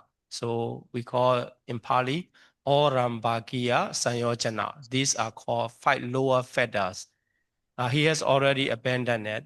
Then Brahma Ananda approved, since you have already abandoned the 5 lower fetters, it means you are the fruition person or non-returning. So Anagami, he proved the achievement of Siriwada as Anagami by listening and the abandonment of 5 lower fetters. Bahkan kemudian si Upasaka Siriwada ini mengatakan bahwa sehubungan dengan latihan ini, di dalam diri saya tidak melihat 5 belenggu yang lebih rendah yang pernah diajarkan oleh Sang Bagawa yang belum saya tinggalkan. Jadi maksudnya adalah seperti kita tahu ya, untuk mencapai tingkat kesucian arahat kita harus melenyapkan 10 belenggu ya. Sementara seorang anagami telah melenyapkan 5 belenggu yang pertama. Jadi di sini sebenarnya si umat ini sedang menyatakan bahwa Bante, saya sudah mencapai tingkat kesucian anagami sebenarnya ya. Nah, pada saat itu kemudian Bante Ananda pun mengatakan bahwa suatu keuntungan bagimu berumah tangga, sungguh suatu keuntungan bagimu. Engkau telah menyatakan buah yang tidak kembali. Engkau telah menyatakan bahwa Anda telah mencapai tingkat kesucian anagami. So you can see the note, the invitation of the invitation to the Brinivas Ananda, and claim as I have already practiced in these, and also the abandonment of 5 lower fetters and non-returning state. By seeing these process, we can understand lay practitioner, lay follower also can achieve the high attainment, just like the Anagami Phala is very high level of enlightenment. And this achievement can be attained through the practice of Satipatthana. So this is kind of encouragement. If you heard about Satipatthana and you continue practicing Satipatthana, then and you will attain the enlightenment as to the Anagami level. And then after that, if you continue, even you can become Arhat. Hmm. Jadi di sini di sutta ini yang perlu kita perhatikan adalah bahwa di sini ketika Bante Ananda ini diundang ya ke rumah si Upasaka Siriwada tersebut, ketika Bante Ananda ini menganjurkan si umat ini untuk berlatih Satipatthana, pada saat itu si umat ini mengatakan bahwa dia sudah berlatih Satipatthana ini dan dia sudah meninggalkan 5 belenggu yang lebih rendah gitu ya. Lalu setelah itu Bante Ananda mengatakan, oh ya itu kamu sudah mencapai anagami gitu ya. Jadi di sini yang perlu kita ketahui ataupun tekankan bahwa dari sutta ini kita bisa mengetahui bahwa dengan berlatih Satipatthana, bahkan seorang umat awam itu bisa mencapai tingkat kesucian yang sangat tinggi, yaitu anagami. Ataupun kalau misalkan dilatih mungkin bisa lebih lanjut lagi gitu ya. Jadi ini bisa kita catat bahwa Satipatthana itu dipraktekkan oleh bahkan umat awam sekalipun di zaman Buddha, dan jika mempraktekkan Satipatthana ini benar-benar bisa untuk mencapai tingkat kesucian bahkan sampai anagami ataupun arahat. Okay, so the last Sutta, Manadina Sutta, also the same story, just changing the name, the individual, Siriwada and Manadina. And here, more information is Manadina, Upasaka Manadina, informed that he was not practicing continuously, just like the Siriwada, but he has practiced when he is being touched by the painful feeling. So I mean, when he start to being unhealthy, he practiced seriously, and he has abandoned 5 lower fetters too. So that's encouraged us, even when we are encountering the painful feeling, if we are really brave enough to face it, so we can achieve the enlightenment through the practice of Satipatthana, even at the critical moment. Ya, jadi kita lanjut ke sutta yang berikutnya ya, sutta terakhir di Wagga ini, yaitu adalah Manadina Sutta. Jadi sebenarnya ini suttanya ini kurang lebih sama dengan sutta yang sebelumnya, Siriwada Sutta ini. Perbedaannya adalah orangnya saja yang berbeda. Yang tadi adalah Siriwada, yang ini adalah Manadina ya. Dan kejadiannya pun kurang lebih sama gitu ya. Tapi di sini yang perlu ditekankan ataupun kita perhatikan menurut saya adalah di sini si Manadina ini mengatakan bahwa dia ini sebenarnya tidak berlatih secara terus-menerus gitu ya. Tapi dia berlatih ketika perasaan sakit itu meningkat dan muncul. Jadi saya mengatakan bahwa di sini kita bisa mengetahui bahwa bahkan ketika kita mengalami rasa sakit itu sebenarnya bisa kita jadikan sebagai bahan ataupun kesempatan untuk berlatih Satipatthana, dan bahkan kita bisa menggunakan kesempatan itu untuk mencapai tingkat kesucian gitu ya. Jadi kalau kita memiliki keberanian ataupun kita memiliki apa ya, nyali untuk menghadapi rasa sakit tersebut, mengamati rasa sakit tersebut bisa kita jadikan sebagai batu lompatan untuk berlatih Satipatthana dan mencapai kesucian. So both of these lay follower devotees claim their abandonment of five lower fetters, and Bhrineva Ananda recognized as the assessment as non-returner. They are achieving the non-returner state. So we will have to talk about the lower fetters, five lower fetters, and also five higher fetter. Okay. Ya, jadi di kedua sutta ini kita lihat bahwa kedua upasaka ini mengatakan bahwa mereka sudah meninggalkan 5 belenggu yang lebih rendah ya, dan kemudian Bhante Ananda mengatakan bahwa oh ya, kalau seperti itu berarti Anda sudah mencapai tingkat kesucian anagami. Maka dari itu ini saya ingin membahas sedikit tentang 10 belenggu, termasuk belenggu yang 5 belenggu rendah dan 5 belenggu yang lebih tinggi. So this is the sutta teaching about the Digha Nikaya Mahali Sutta. I has been teaching this teaching series, and you can find in the Sundara Bhumi YouTube page. If you want to learn further information about that, today I will refers to the teaching of the lower fetter and higher fetters, referring to the Mahali Sutta of Digha Nikaya. Jadi untuk mengajarkan tentang 10 belenggu ini, Sayadaw akan mengambil referensi dari Mahali Sutta ya, yang terdapat di Digha Nikaya. Jadi sebenarnya Sayadaw sudah pernah membahas Mahali Sutta ini di YouTube-nya Sundara Bumi ya. Jadi kalau kalian ingin mengetahui lebih detail, bisa coba cek YouTube-nya Sundara Bumi, cari yang Sayadaw Panyadi Kalangkara, pembahasan tentang Mahali Sutta. Di sutta ini ada pembahasan lengkap ya tentang referensi tentang 10 belenggu ini dan belenggu mana saja yang ditinggalkan di masing-masing tingkat kesucian.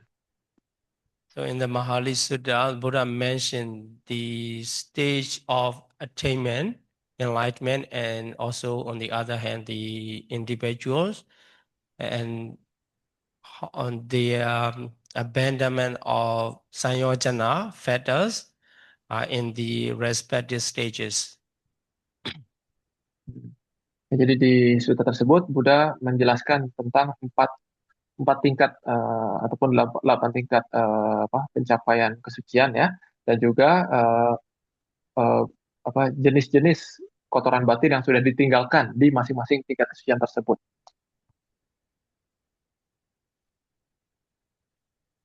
Okay, so let's see what are the 5 lower fetters as mentioned in the Mahali Sutta. Number 1, sensual desire, kama raga. Number 2, evil, vyavara. Number 3, personality, wrong view, that is sakaya ditti. And number 4, adherence to rites and ritual, silabhata pramasa. And number 5, doubt, vichikicha. These are considered as the Orambhagiya Sanyojana, and that can type individual up in the sensual realm of existence. As long as these fetters are not eradicated, that individual will reborn in the sensual realm of existence again and again.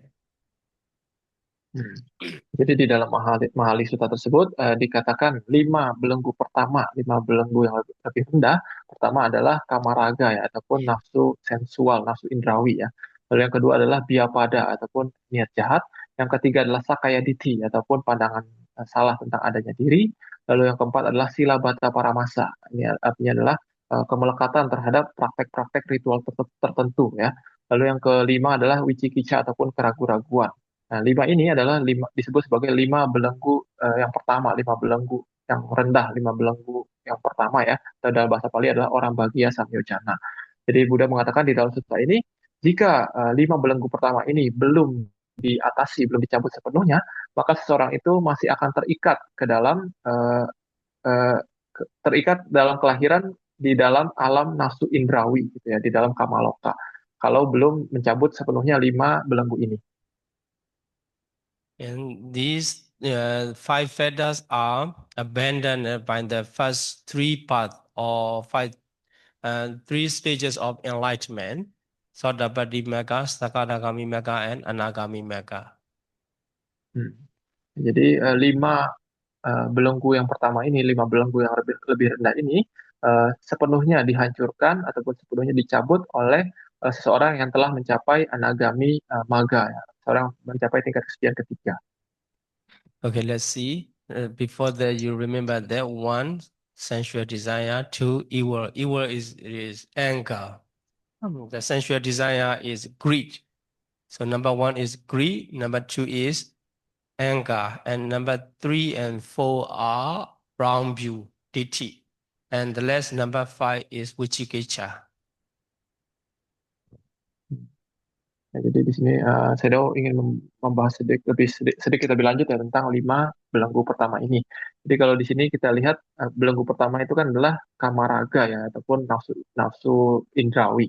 Jadi ini juga termasuk ke dalam pikiran nafsu ataupun serakah ya, tamak, loba. Nah, lalu kalau untuk yang kedua, biapada, ini adalah niat jahat ataupun rasa marah, rasa benci, ataupun kemarahan, ini yang kedua. Yang ketiga dan yang keempat adalah pandangan salah ya, yaitu pandangan salah tentang adanya diri ataupun pandangan salah tentang kemelekatan terhadap suatu praktek ritual tertentu. Sementara yang belenggu nomor 5 adalah keraguan-raguan. So for the first stage of enlightenment, Sotapaddi Magga, personality wrong view and adherence to right and ritual, and doubt, vicikiccha. So two feathers or wrong view and 1 feathers or vicikiccha are eradicated or removed by the first stage of enlightenment, Sotapaddi Magga.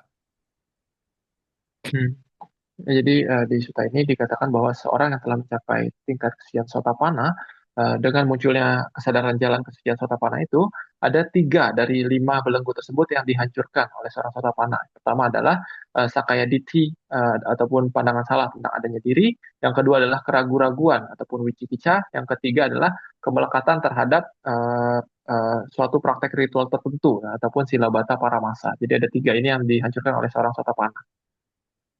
And for the second stage of enlightenment, Sakadagami Magga, it does not eradicate any feather, but it attenuates, the less weaken the grosser form of sensual desire and iwi. So the remaining 2 become weaker by the stage of Sakadagami Magga, and these are finally eradicated by the Anagami Magga, the 3rd stage.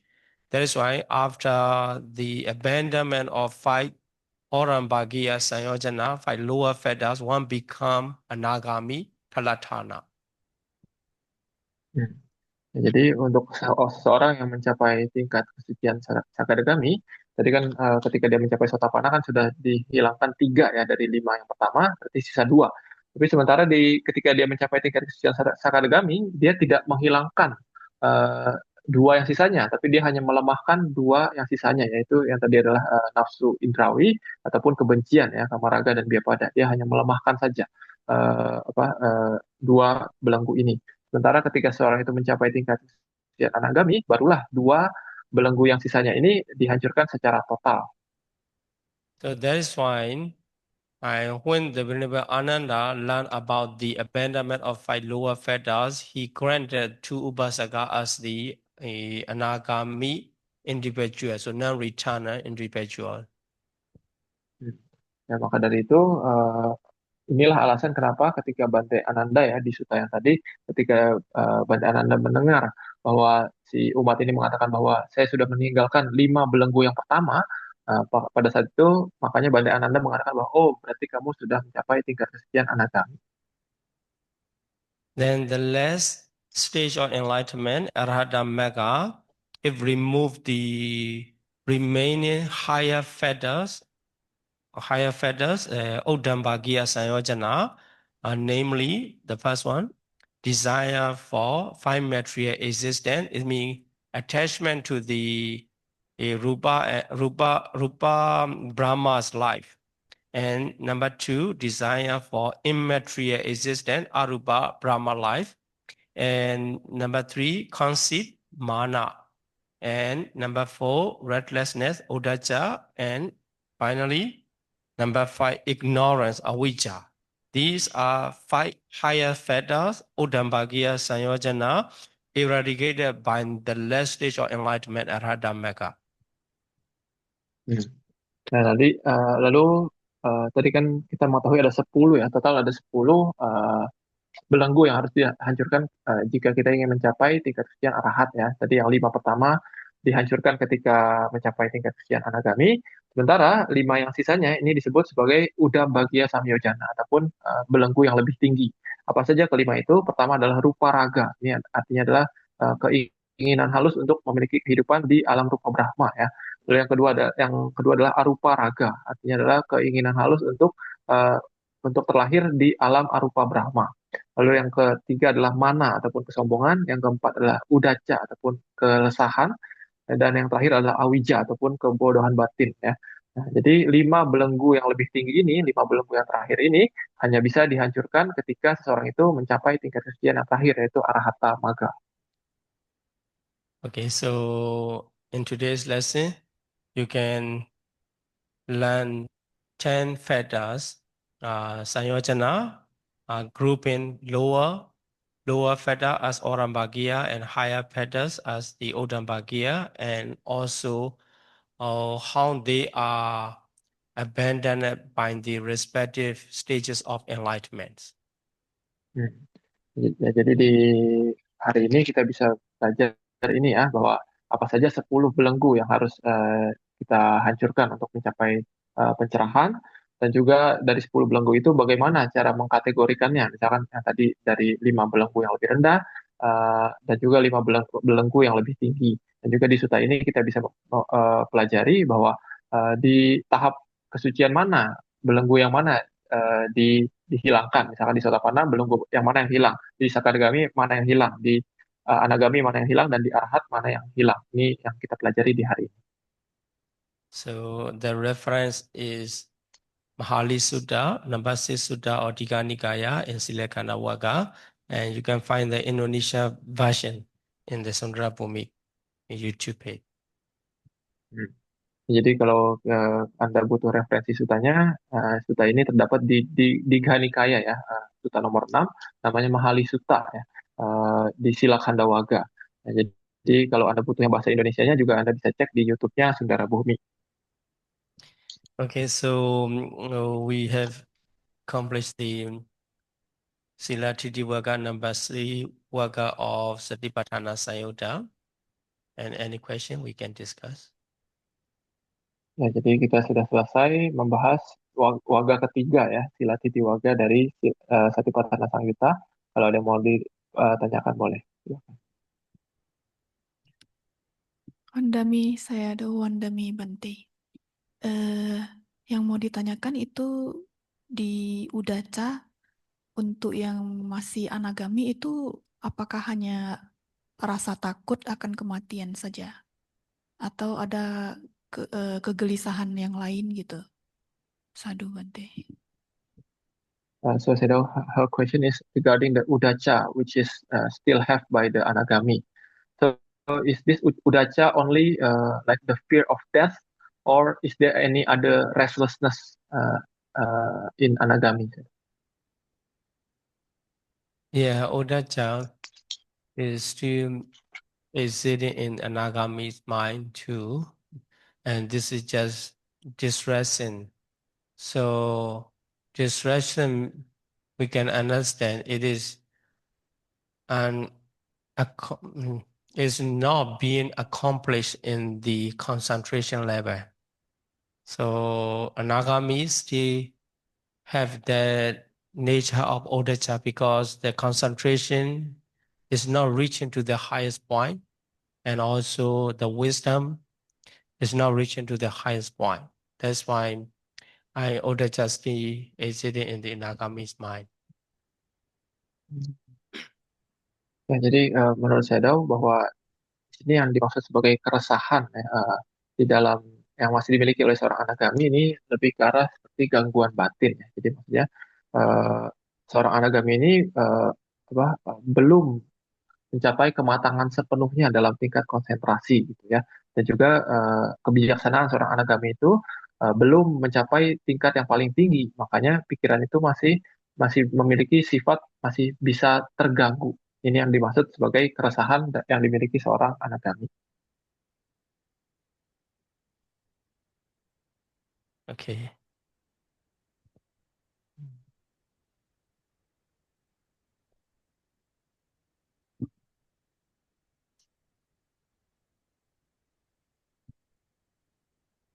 Wandami, saya ada Wandami Bante. Eh, saya pernah baca di salah satu parita itu pada saat Bagawa sakit itu dibacakan 7 apa ya? Lupa ya. Bojangga. Bojangga Sutta dibacakan 7 ini, Bagawanya menjadi timbul kegiuran dan sembuh. Sedangkan di Sriwada Sutta ini tidak timbul itu. Jadi pertanyaan saya apa berbeda itu? Apanya prosesnya atau kondisinya? Terima kasih, saya ada. Yeah, yes, his question is, he has ever heard in one sutta, maybe Bojangga Sutta, that the Buddha was sick, and then the Venerable Chunda recite the 7 Bojangga, and then the Buddha become happy and then recover from the sickness. But he say in the sutta that we have just discussed, Bhante Ananda didn't recite the 7 Bojangga, and so the Upasaka cannot recover from this sickness. So is it related in somehow? Yeah. Maybe it is not because it is not, he is not requested for recitation by the devotees. His purpose or invitation is not for the chanting. It seems he like to discuss about the Dhamma, and also it also want to inform his achievement. I don't know until that time whenever Ananda achieved the father stage. Maybe it seems whenever Ananda still remaining in the Sotapatis Palatana. That's why being a good friend like to encourage and guess that way. So not because they need help from they need the chanting from the Ananda. They want to share their accomplishment in the practice. And yeah, also Bojangga Sutta is not recited in every case they were invited.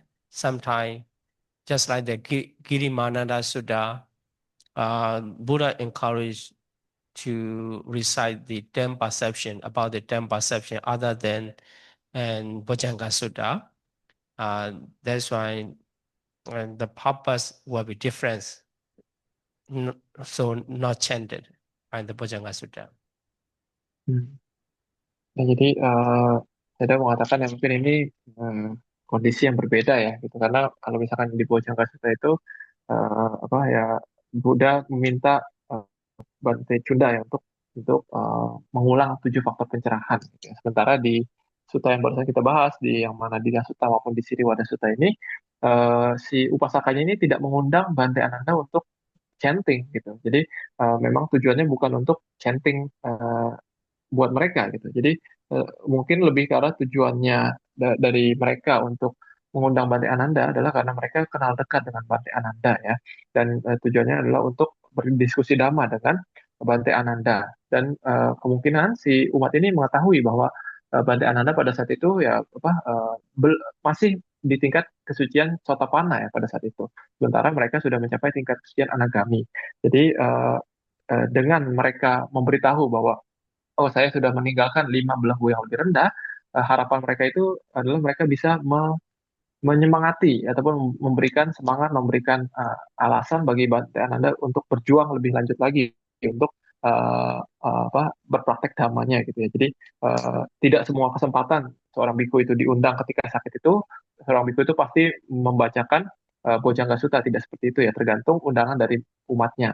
Dan juga saya sudah mengatakan ada di sutta yang lain yaitu Girimananda Sutta, Buddha juga menganjurkan orang-orang yang sakit ataupun semua umatnya ya untuk bukan hanya mengembangkan 7 faktor pencerahan, tapi mengembangkan 10 persepsi. Nah, itu kalian bisa cek sendiri di Girimananda Sutta. Okay, Wandami Sayadaw, the time already past 9 o'clock. Can we just end up the class, Sayadaw? Okay. Anumodana Sayadaw for the Dhamma that has been given. May Sayadaw guide us in sharing merits.